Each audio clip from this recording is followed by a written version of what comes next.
الحمد لله والصلاة والسلام على رسول الله. أما بعد،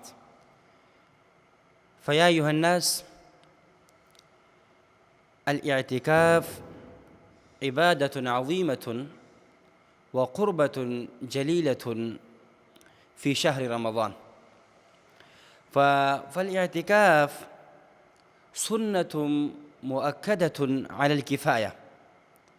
معنى الكفاية: لو اعتكف أي أحد في القرية أم في الحارة فيكفي لهؤلاء أهل القرية. فلو ما اعتكف أي أحد فيكون هذا الذنب، يكون هذا الوزر على جميع أهل القرية.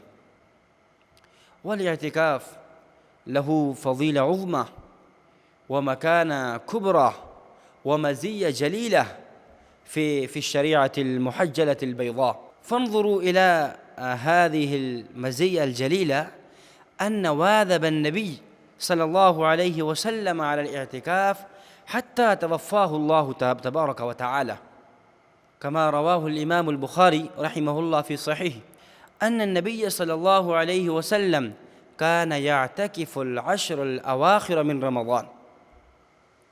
سبحان الله. فروى الإمام علاء الدين المتقي رحمه الله في كتابه كنز العمال هذا الحديث، فالنبي عليه الصلاة والسلام يقول: من اعتكف إيمانا واحتسابا غفر له ما تقدم من ذنبه. انظروا إلى هذه الغاية، انظروا إلى هذا الحد، هذه رحمة الله تبارك وتعالى. فنسأل الله تعالى الرحمة، فنسأل الله تعالى المغفرة.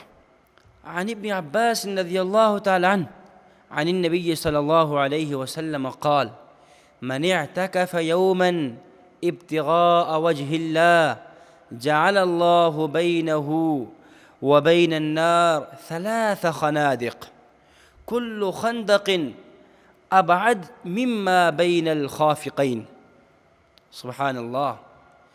هذه الفضيلة ليوم واحد، فما شان فضيلة ل10 أيام، وما شان وما بال لفضيلة 20 يوما أم 30 يوما. فسبحان الله. فالاعتكاف العبادة مهما، فجدير بنا أن نعرف مقاصد الاعتكاف لكي لا يضيع اعتكافنا ولا يكون سدى ولا أدراج الرياح. من أهم مقاصد الاعتكاف هي تحري ليلة القدر. وليلة القدر إيش؟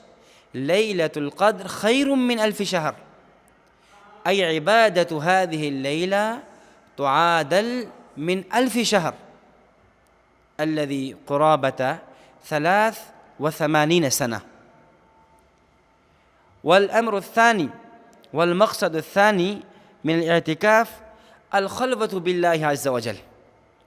إنسان يكون خاليا، يكون منقطعا للإنسان والأهل والأولاد وجميع الناس، فيمكث أمام بيت الله تبارك وتعالى.